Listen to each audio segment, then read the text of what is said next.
Okay guys, so let's start. Business लो। बच्चों को काफ़ी बोरिंग लगता है बिजनेस लो, बिकॉज लो सुनते ही हमारे माइंड में आता है यार काफ़ी बोरिंग होगा। But let's make it interesting. कुछ इंटरेस्टिंग वे से पिक्चर्स की हेल्प से मैं आपको एक्सप्लेन करूँगी। तो ट्रस्ट में आप बिल्कुल बोर नहीं होंगे। एंड आज का हमारा जो टॉपिक है वो है consideration. So let's started. Meaning of consideration. Consideration is basically refers to something in return. ठीक है। हमें कुछ भी बदले में मिलता है किसी भी चीज के, that is we called consideration. अगर मैं आपको लेमैन की लैंग्वेज में समझाऊं तो फॉर एग्जांपल मैं ग्रोसरी शॉप पर गई, मैंने कुछ भी परचेज करा। For example I purchase a pouch of shampoo, soap, anything. ठीक है, a packet of anything I purchase, और इन रिटर्न मैंने उनको कुछ कैश पे किया। तो जो भी मैंने लाइक सोप मैंने जो परचेज करा है लक्स का सोप, तो मेरे लिए वो क्या होगी, for me that lux soap is consideration, and for the shopkeeper the amount I paid is consideration. For example, और अगर मैं आपको एग्जाम्पल दूं तो जैसे हम बुक शॉप पे मैं गई, मैंने मान लो बिजनेस लॉ की बुक परचेज करी। तो I purchase the book of business law, and in return I paid to the shopkeeper the amount. So for me, that book, business law book, is consideration for me, and for the shopkeeper, that amount I pay for in rupees is the consideration. So consideration is the price for which the promise of the other is bought, and the promise thus given for valuable is enforceable. For example this is the seller. तो seller के लिए जो भी amount है वो क्या हो जाएगी, रुपी, वो हो जाएगा कंसिडरेशन। एंड फॉर बायर, जो भी उसने चीज परचेज करी है, that will be the consideration for the buyer. In Latin we जो कंसिडरेशन है उसका मीनिंग होता है क्यूड प्रो क्यू। ये क्वेश्चन काफी बार आता है, यूजीसी नेट में भी आया हुआ है कि कंसिडरेशन को लैटिन में क्या बोला जाता है। So that is cued pro Q. इसका मतलब होता है कंसिडरेशन। सो अभी तो हमने जस्ट सिंपल समझा है कि कंसिडरेशन का मतलब क्या होता है। अब हम एग्जाम्पल से और इसमें deeply we try to understand कि कंसिडरेशन का मीनिंग क्या है। सो कंसिडरेशन जो हमारी होती है वो पॉजिटिव भी हो सकती है और नेगेटिव भी हो सकती है। तो वन बाय वन हम स्टार्ट करते हैं कि कैसे जो हमारी कंसिडरेशन है वो पॉजिटिव होती है और कैसे वो नेगेटिव होती है। मैंने इसमें एक एग्जांपल लिया है। फॉर एग्जांपल कोई पर्सन है राम, उसके पास काफी अच्छी कार थी।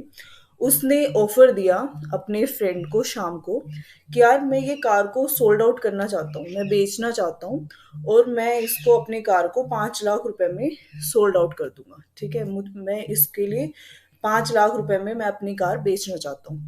जो राम है उसने क्या करा, एक ऑफर दिया है अपने फ्रेंड को, ठीक है, कि मैं अपनी कार को सोल्ड आउट करना चाहता हूँ इन 5 लाख रुपीज। अब जो उसका फ्रेंड है श्याम, उसको लगा यार कार तो बहुत सही है, मैं ही खरीद लेता हूँ। ठीक है, क्योंकि उसने ऑफर किसको दिया था, शाम को ही बताया कि यार मैं अपनी कार बेचना चाहता हूँ 5 लाख रुपए में। तो शाम को लगा कि यार ये कार, मैं I am ready to purchase that car, और मैं तेरे को 5 लाख रुपीज पे कर दूंगा। राम क्या है, जिस राम इज द प्रोमिसर, कि उसने ऑफर दिया है, उसने बोला है कि मैं अपनी कार आपको सोल्ड आउट करूंगा, मैं अपनी कार बेचना चाहता हूँ, और बदले में मुझे क्या चाहिए, 5 लाख रुपए। तो जो शाम है उसने राम को 5 लाख रुपीज दिए। जो राम है उसने, उसके लिए कंसिडरेशन क्या है, राम अपनी कार बेचना चाहता था और बदले में उसे क्या मिला, 5 लाख रुपीज। राम के लिए कंसिडरेशन क्या होगी, that 5 lakh rupees. And for Sham consideration क्या होगी शाम के लिए, that car which Ram want to sold. Ram के लिए कंसिडरेशन हमारी हो गई है 5 लाख रुपीज, एंड शाम के लिए हमारी कंसिडरेशन है दैट कार। ठीक है, तो इसमें ये पॉजिटिव कंसिडरेशन कैसे है, जब भी हम कोई कंसिडरेशन, दैट मीन्स कोई अमाउंट पे करते हैं, ठीक है, to perform that consideration which is given to perform a particular act. Okay, तो राम ने जो श्याम है उस राम ने श्याम को अपनी कार बेची किस लिए, 5 लाख रुपीस के लिए। या फिर जो श्याम है उसने कार खरीदी और 5 लाख रुपीस दे दिए।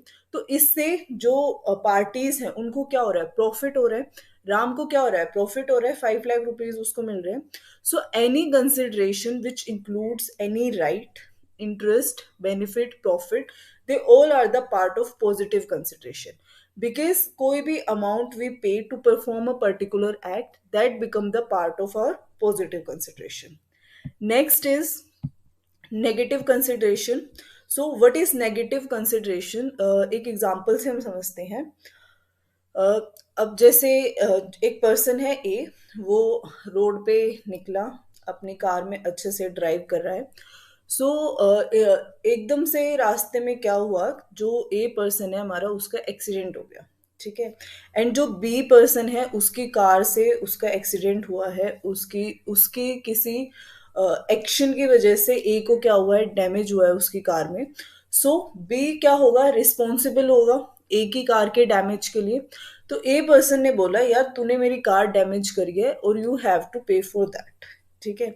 बट जो बी पर्सन है उसने डिनाई कर दिया कि मैं नहीं पे कर रहा किसी भी डैमेज के लिए, तुझे जहां जाना है वहां तू जा, मैं 1 रुपए नहीं पे करने वाला। लेकिन जो हमारा ए पर्सन है फिर उसने कहा कि ये तो अच्छी बदतमीजी है भाई। तो ए पर्सन ने बोला कि अगर तुम मुझे डैमेज के लिए पे नहीं करोगे then I will sue you in the court. अब सीधा ए ने बी को बोल दिया कि भाई अगर आपने मुझे डैमेज के लिए पे नहीं करा तो I will sue you in the court. फिर बी पर्सन ने सोचा कि यार ये तो सच में केस फाइल कर देगा। फिर बी पर्सन ने ए को बोला कि रुक जा भाई, फाइल मत कर केस, मैं जितने भी आपके डैमेजेस हुए मैं उसके लिए सारा अमाउंट पे कर दूंगा। तो जो बी पर्सन है वो कब अमाउंट पे करने के लिए रेडी हुआ, कब अमाउंट पे करने के लिए रेडी हुआ, जब क्यों कब अमाउंट पे करने के लिए रेडी हुआ, जब उसे धमकी मिली किससे, ए से, कि वो कोर्ट में केस फाइल कर देगा। तो उस ए को कोर्ट में केस फाइल करने से रोकने के लिए बी पर्सन ने अमाउंट पे करी है डैमेजेस के लिए। तो ये उसको, जो बी पर्सन है उसने जो कंसिडरेशन पे करा है, जो अमाउंट पे करी है डैमेज के लिए, वो किस लिए पे करी है, टू forbearance या to abstinence of A to file the case in the court. कि भाई ए को रोकने के लिए कि वो फाइल ना करे। तो जब हम किसी को एब्सटिनेंस के लिए या फोरबियरेंस के लिए, मतलब किसी को रोकते हैं कि आप वो एक्ट परफॉर्म मत करो, बिकॉज ए क्या परफॉर्म करने वाला था, कोर्ट में केस फाइल करने वाला था। तो जो हमारा बी पर्सन है वो उसने अमाउंट क्यों पे करी, ताकि ये कोर्ट में केस फाइल ना करे। तो हम उसको क्या कर रहे हैं, स्टॉप कर रहे हैं, उसको रोक रहे हैं। तो इस कंसिडरेशन को, इस टाइप के कॉन्ट्रैक्ट को, इसमें किस टाइप की कंसिडरेशन है हमारी, negative consideration. So a consideration is in a negative form when the consideration involves some abstinence or forbearance. And abstinence or forbearance means abstaining or refraining from doing something, कि कुछ करने से किसी को रोकने के लिए any amount paid, anything we pay, that become the part of our negative consideration. Okay इसका एक और सिंपल, हम बिकॉज फाइनेंस के स्टूडेंट हैं तो बीकॉम के स्टूडेंट हैं, सो इसका एक और सिंपल सा मैं और एग्जांपल लेके चलती हूँ। फॉर एग्जांपल एक डेटर को अमाउंट पे करना था 6 लाख रुपीस, ठीक है। हमें हमारा एक डेटर है, उसको 6 लाख का हमारा डेटर है। उसने हमसे क्रेडिट पे कुछ गुड्स उधार लिए थे और बोला था कि सर मैं आपको 1 मंथ के बाद मैं आपको 6 लाख रुपीस पे कर दूंगा। अब हमने कहा ठीक है। अब हमारा, बिकॉज जो डेटर है उसको कुछ नाम दे देते हैं। फॉर एग्जाम्पल डेटर को हम बोल देते हैं ए पर्सन, ठीक है। तो हमारा जो ए पर्सन है, जो हमारा डेटर है, उसने हमें प्रॉमिस करा था कि आफ्टर अ मंथ वो हमें 6 लाख रुपीस पे कर देगा, बिकॉज जो हमने आज क्रेडिट सेल करी है उसके लिए वो 1 मंथ के बाद हमें अमाउंट पे करेगा। अब हमने 1 मंथ तक वेट करा कि यार जो हमारा डेटर है वो अब हमें अमाउंट पे कर देगा। हम गए अपने डेटर के पास कि यार 1 महीना हो गया है, अब मेरे जो 6 लाख रुपीज है अब मुझे वो दे दो।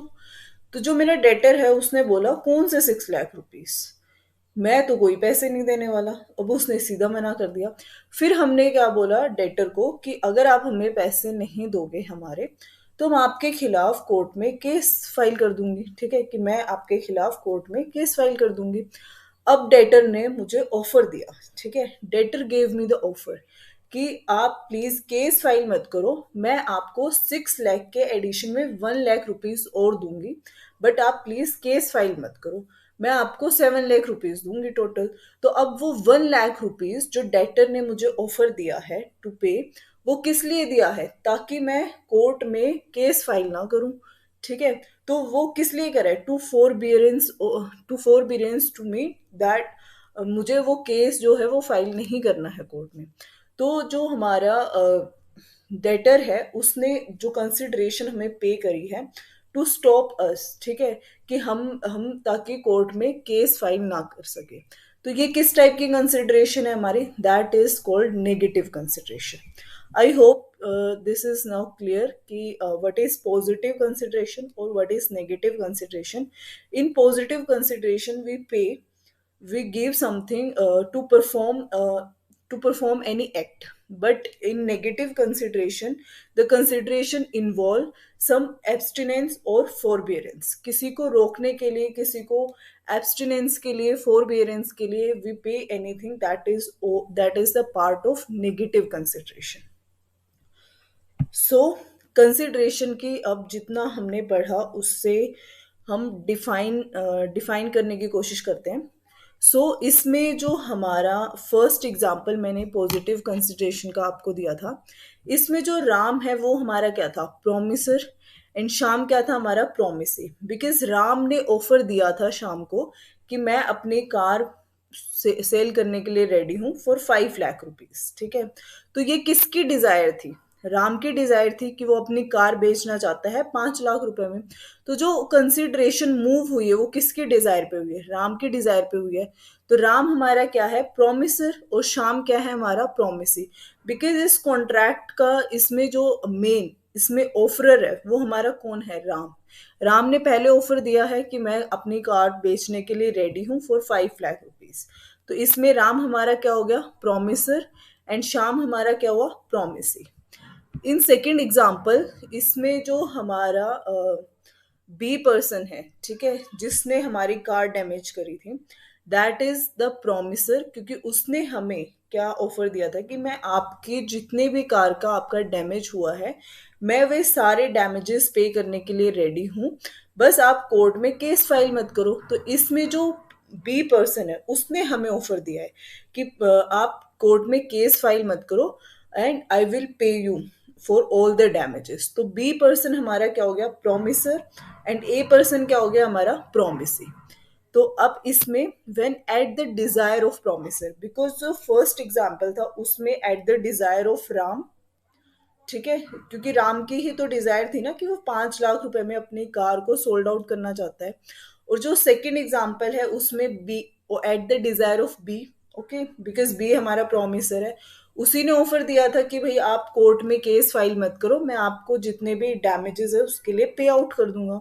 ठीक है, या फिर थर्ड एग्जांपल जो हमने लिया था उसमें जो हमारा डेटर है उसने हमें ऑफर दिया था कि आप कोर्ट में केस फाइल मत करो, I will pay you 1 lakh rupees in addition. तो जो हमारा डेटर है वो क्या हो गया, promisor. So when at the desire of promisor, promisee और अदर पर्सन। अब ये अदर पर्सन कहाँ से आया, ये भी हम अच्छे से सीखेंगे अदर पर्सन जब मैं आगे आपको एक्सप्लेन करती जाऊंगी। तो इसमें जो ये अदर पर्सन है इसको भी मैं एक्सप्लेन करूंगी कि अदर पर्सन क्या है। अभी के लिए आप प्रोमिसी समझ के चलिए।